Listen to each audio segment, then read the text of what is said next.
I'm Greg Hunter. Welcome to USAWatchdog.com. Our next guest came on about a month ago and predicted, there's something big coming down in the precious metals markets. Something big. A big bank is going to cop to manipulating the precious metals markets, i.e. the silver market. And what happened this past week, and here we have it. Deutsche Bank confirms silver market manipulation and legal settlement, agrees to expose other banks. This is the headline I grabbed from Zero Hedge, that they are agreeing to settlement. I went ahead and printed a letter off that goes to the Southern District Judge in New York saying, yes, their law firm says, yes, Deutsche Bank has agreed to settle and expose other banks. It's a real deal. And the person that first came on didn't give the names. I don't even think said it was Europe, but didn't give the names and said, oh, yeah, there's something big coming down. Well, it's Rob Kirby from Kirby Analytics. Thank you for joining us today on USAWatchdog.com. You, sir, can take a bow. There's no reason to take a bow, Greg, at all. The exposure of this criminal activity in the precious metals markets has been going on for a very, very long time. Oh, no, it hasn't, Rob. We're all crazy tinfoil hat wearing people. No, we've been told we're nuts. Well, no, apparently not so much anymore. And shame on the enablers, the people carrying the water for this manipulation that's been going on probably for at least 20 years in the precious metals markets. And all I can say to you, Greg, if it's happening in silver, it's happening in gold, in spades as well. And this is just the thin edge of the wedge in terms of exposure of this criminal activity. And for all the foolish, moronic naysayers who for years and years have been dismissive and deriding the work of the likes of Chris Powell and Bill Murphy at GATA, who've been documenting and exposing this criminal activity that's been going on for, like I say, for 20 years, and the people who have shilled for the establishment, because this is a game. This rigging of the precious metals is a game that's actually I'm going to say it's Anglo-American centric, but more specifically, the marching orders in the silver and gold price manipulation, the epicenter of it all, and the marching orders come out of the U.S. Treasury and out of the U.S. Federal Reserve. They are the people that actually enact the rigging and give the marching orders to the banks who are now finding themselves caught up in a web that really they were just doing the grunt work for officialdom. Well, this settlement only mentions HSBC and Bank of Nova Scotia, and I'm thinking, you mean there's no American banks involved? Or maybe that's what it means to expose other banks. Is that what this settlement is saying? That the other shoes are going to drop, and they're going to drop over here? Well, ultimately, Greg, the price rigging ultimately will come back to be shown that it's really an operation of the U.S. Treasury and the U.S. Federal Reserve. Because you see, Greg, in this world there's a thing called qui bono, or who benefits, and you follow the money. You see, precious metals have historically been the best alternative to fiat money, and the top dog in the world, in the fiat money world, is the U.S. dollar, which is currently the world's reserve currency, meaning that dollars are used to settle all international trade accounts. So the alternative to the dollar right now, because a lot of dollars have been printed, many more on an historic basis have been printed in the last number of years than anybody would have imagined. And this is fertile ground historically for the price of precious metals, both gold and silver, to be bid up. And this has actually been occurring because the demand for precious metals has been going up geometrically over the past 5 or 6 years, 7 years. And the short interest or the paper sales of precious metals has been used on purpose to suppress the growing demand for precious metals, or to make it appear that people are still happy with dollars and don't prefer precious metal to dollars. You see, this is the same thing. This is the same thing that happened. The way history rhymes or repeats itself. Back in the 60s and leading up to the 71 closing of the gold window by President Nixon, America was printing too much money, and they basically were out of control with their spending with regards to what was going on in Southeast Asia with the Vietnamese conflict. And it was France, and it was de Gaulle specifically in France, who ordered France to redeem their dollars, knowing that America was printing too many of them, and he ordered France to redeem their dollars for gold, in the U.S. And of course, this led to hubris on the part of U.S. leadership, saying our dollar is as good as gold. And to which de Gaulle famously answered, "Then give me gold." And you see, America was bleeding their sovereign gold reserves. This was when the London gold pool was in effect to cap the price of gold at $35 per ounce, and basically it was France who knocked us off that gold standard and forced, in August of 71, forced Nixon to close the gold window, and America basically defaulted and said they'd no longer honor the commitment that they promised, that they would always make the dollar redeemable at $35 for an ounce of gold. Anyway, so that was a default by America, and so just bringing it back to where we are today, this is the reason that the metals have been attacked, because they are the go-to alternative, Greg. They always have been the go-to alternative, and whether a bank or whether a central bank or the U.S. Treasury declares that gold or silver are not money in some hubris-filled silliness, doesn't diminish the fact that gold and silver are money. And your U.S. Constitution actually states that silver is money and gold is money. Let's get up to the Shanghai Gold Exchange, which is coming out here in the next few days. It's going to go live. I know you buy and sell tonnage for people. You don't sell coins. You're not a coin shop. You contract, and you basically get the gold and make sure tons by the ton, and then you get it to your clients. You are the guy that facilitates that. What about the Shanghai Gold Exchange, I believe is what it's called? They're going to basically have a competitor to the Crimex and the LBMA, the two fraudulent pricing institutions for gold. What's going on with that? Is that one of the reasons why they're having these 3-4 meetings, emergency meetings with the president and the Fed and the Board of Governors, and what's going on? What's going down the pipe? I believe that these events, the official launch of the Shanghai Gold Exchange, which is due to launch on the 19th of April, which is next week, and the other thing that I think bears watching and monitoring, Greg, is the Chinese have signed a memorandum of understanding, an MOU, with the people that run the payment system called SWIFT.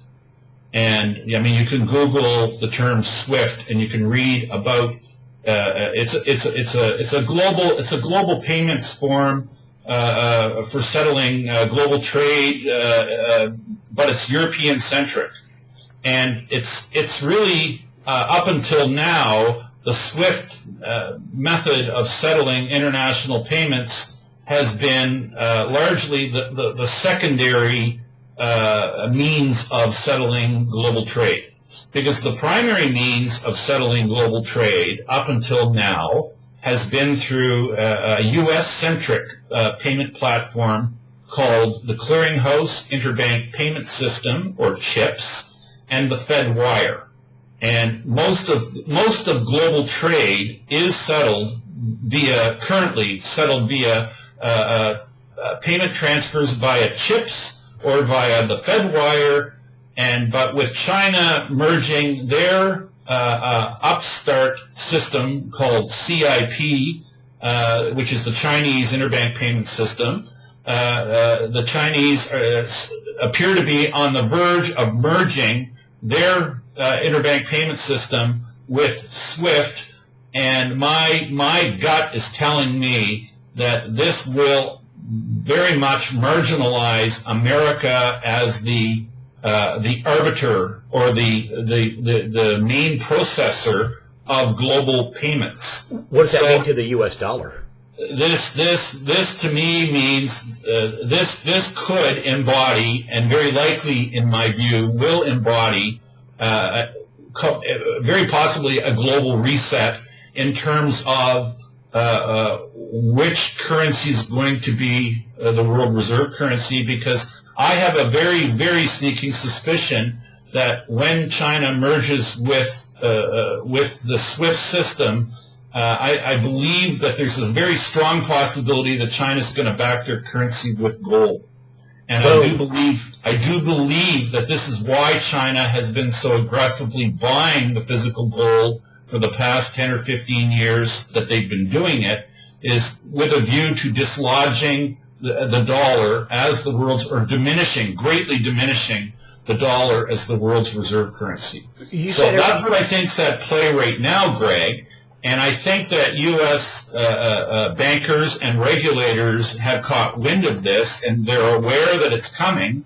And I do believe that this is the explanation for all their secret squirrel meetings that they've been having. I mean, the notion that on Monday morning the Federal Reserve Board met in secret behind closed doors, and they gave us some frivolous reason why they were meeting, and then the Fed chairman then on Monday afternoon walked over to the White House and met with not just the president, but with the president and vice president, and the notion that the president and vice president would be in the same room at the same time tells you that this is something of very likely, very, very substantially national security related. And I'll just tell you something. If you don't think the preservation of the dollar as the world's reserve currency isn't a national security issue, you better think again. So then the Fed had another secret squirrel meeting on Tuesday morning, following the two meetings behind closed doors on Monday, and then there was yet another one again on Wednesday night.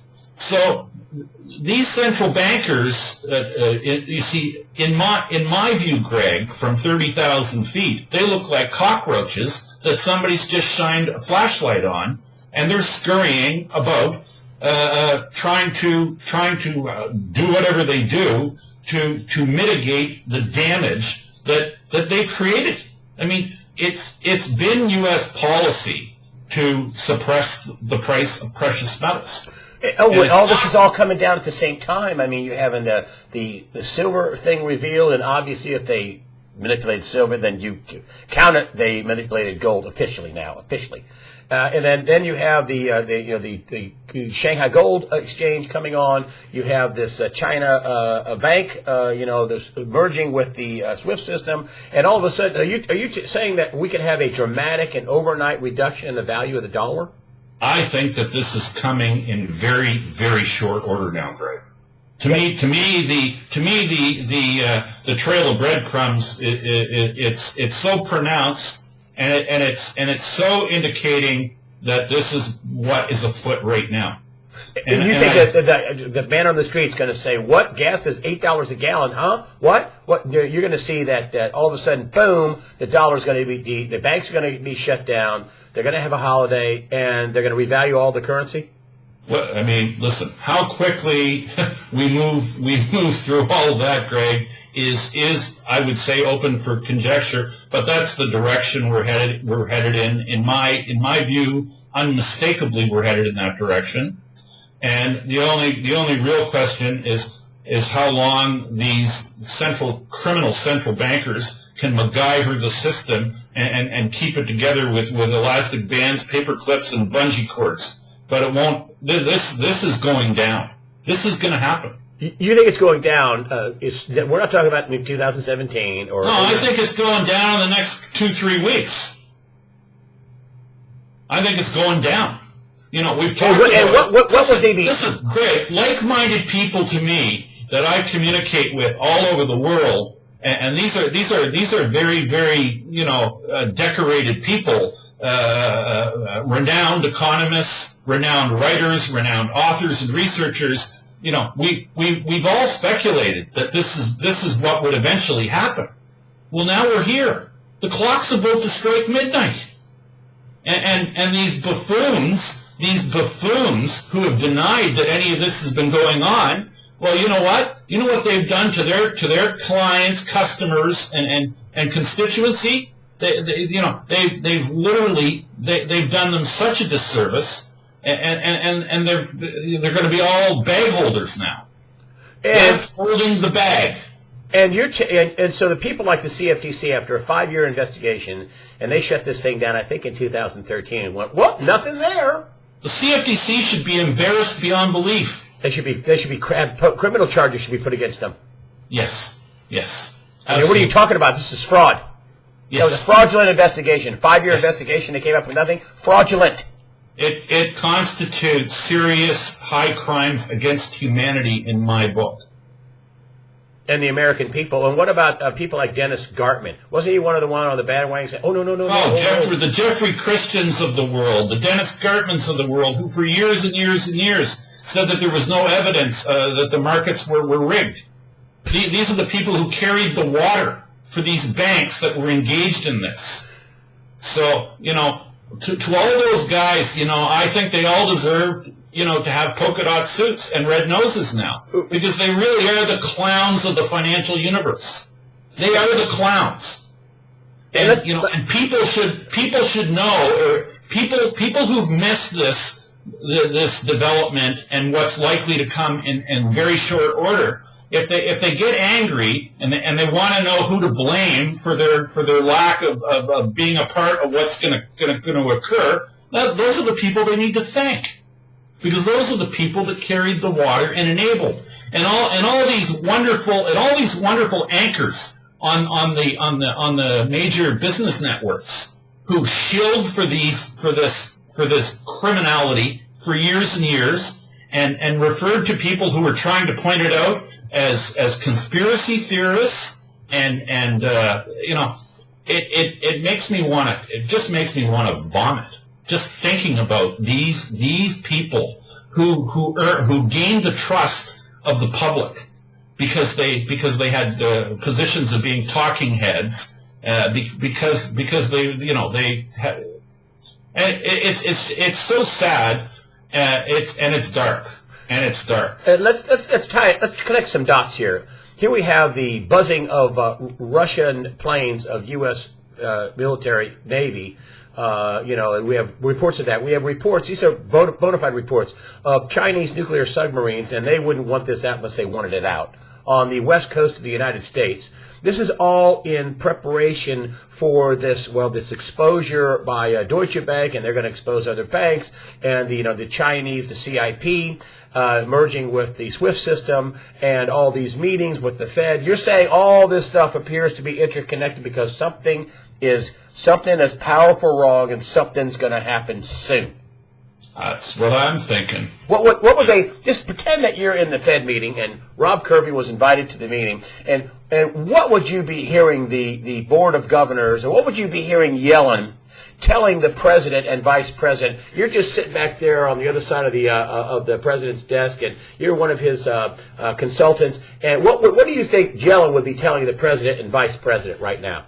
What do you think she'd be telling? My guess is that they're probably explaining to them just how deep the poo is that they're about to be thrown into, and they're probably talking about, well, how deep is it? And it's deep, and it's going to be over their head. And you think that the poo that you're talking about is a dramatic reduction in the value of the dollar, which will damage America's ability to project its power around the world?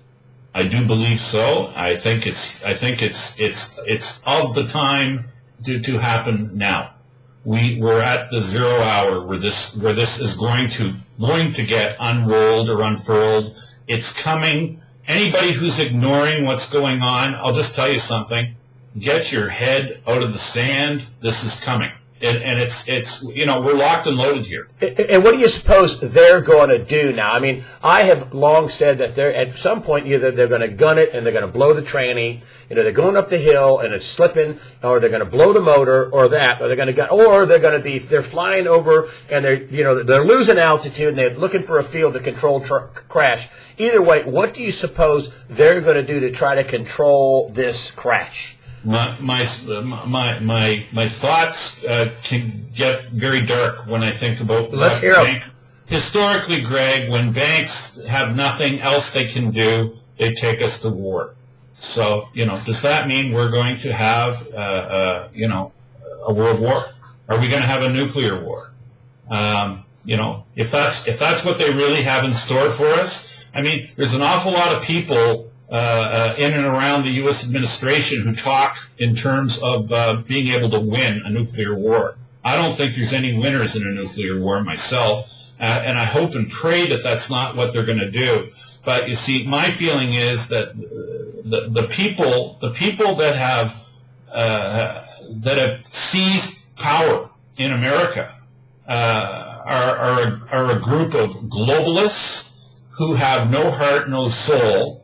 They have no allegiance to America. America's not run by Americans anymore.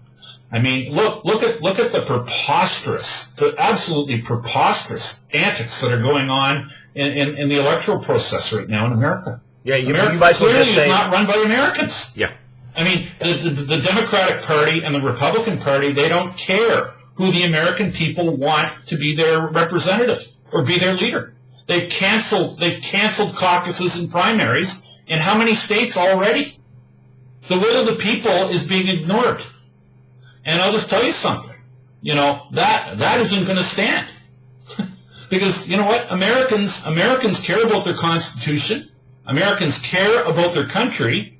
And I know an awful lot of Americans who are patriots. And they're not going to stand for what's going on, the shenanigans that are going on in your political process. Short of nuclear war, walk us through what the banks might do. I mean, this is why the Russians are buzzing our ships. This is why the Chinese put their nuclear, armed submarines off our coast. Say, don't you try it. So, what do you suppose the Fed Reserve would do to the banking system if they wanted to try to do this in a non-nuclear war way? Boy, I mean, at some point, would we have bank holidays? Bail-ins? I think the likelihood of that is, I think everything's on the table, and whether we end up with bank holidays or whether we end up with even more money printing. You see, my thinking is that at some point there's going to be an awful lot of U.S. dollars that are held in world reserve accounts right now that are going to be coming home to America. And when they come home to America, there's quite a number of dollars that are held in global reserve accounts. And if they're able to make a very, very substantial impact with, for instance, the rise of the Chinese currency almost on an overnight basis because it gains or it gets gold backing, the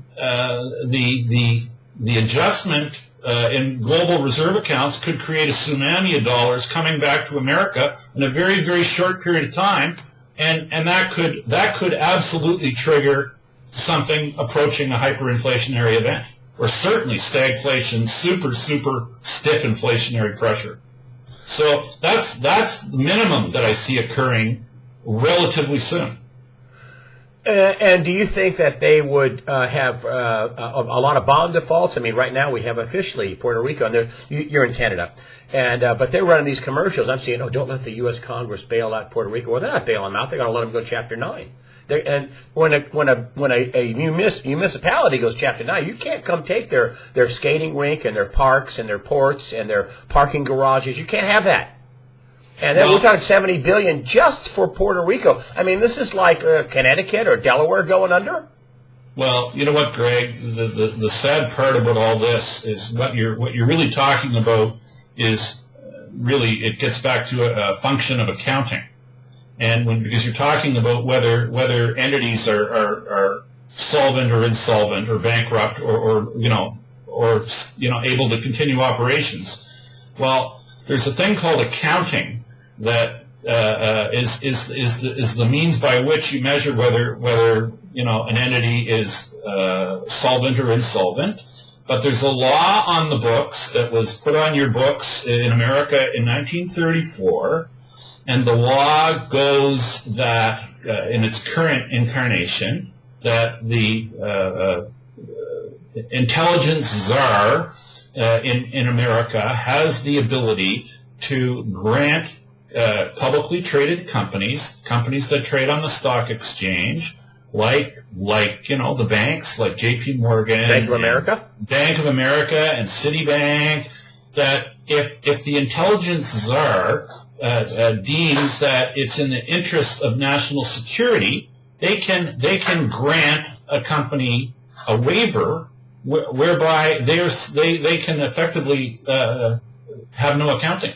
They don't have to report their true financial condition, which means they're allowed to lie, which means that if they're questioned by regulators and it's determined to be in the interest of national security, they can lie about whether they're solvent or insolvent, and they effectively stop having accounting.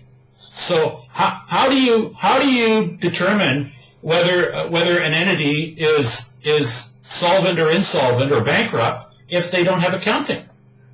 Back to your thing, gold. I want to close with gold because it's one of your strong suits, not just macro analytics, macro economy. That's what you say on your website. But you buy and sell gold by the ton. What are your sources who are buying gold by the ton, telling you about what's coming down? Listen. My sources have been in my view, have been actively engaged in this transition that I believe is occurring in front of us, and that's where I think their attention has been in the very recent. I haven't been told that. I have not been told that definitively, but that's what I believe is going on behind the curtain. And what does this mean for the dollar price of gold soon? You're saying that you could wake up and gold could double, triple. Is that what you're saying? I think I'm going to live to see the day, Greg, when you cannot buy an ounce of gold with U.S. dollars. So you tell me what that translates into. And people that are waiting for the price to go down for their gold and their silver, what would you tell them about personally securing your own little central bank hoard of precious metals? Well, I mean, should you make haste or do you have time? I have maintained for the last 10 years there's no such thing as a bad day to buy a physical precious metal. As you know, as I've said, anytime I've ever been with you, I don't believe in owning the paper proxies. If you don't own your precious metal, if you can't physically go touch it, you might as well not have it, because at the end of the day, it's whether you got it in your possession. So that's what you need to do, and if you haven't done it yet, I think time is very, very, very short for anybody to have the opportunity to be able to acquire it. So that's where I think we're headed. Rob Kirby, Kirby-Analytics.com. You put out, and I'll put your page up, but you have some free information, at least the beginnings of articles and stuff, which is kind of telling. It gives us some free information. Also, but you have a subscription service. It's $149 a year. It's $145 a year, Greg, and I communicate with my subscribers on a direct mail basis. And also, you can buy half a year for $89. No, $145 a year. Okay. A 1 year option. 1 year option, $145 a year. Rob Kirby, wow, this is the kind of stuff that you put on to your subscribers on an ongoing basis. That's great stuff, man. And I really appreciate you coming on and giving it to the USAWatchdog.com viewers and subscribers, not subscribers, but the visitors at USA Watchdog and the viewers at the USA Watchdog YouTube channel. And folks, for you YouTubers, after the interview, I'll put links to Rob Kirby's KirbyAnalytics.com and to his subscription page. So thank you, Rob Kirby, for coming on USAWatchdog.com. Pleasure to be with you, Greg.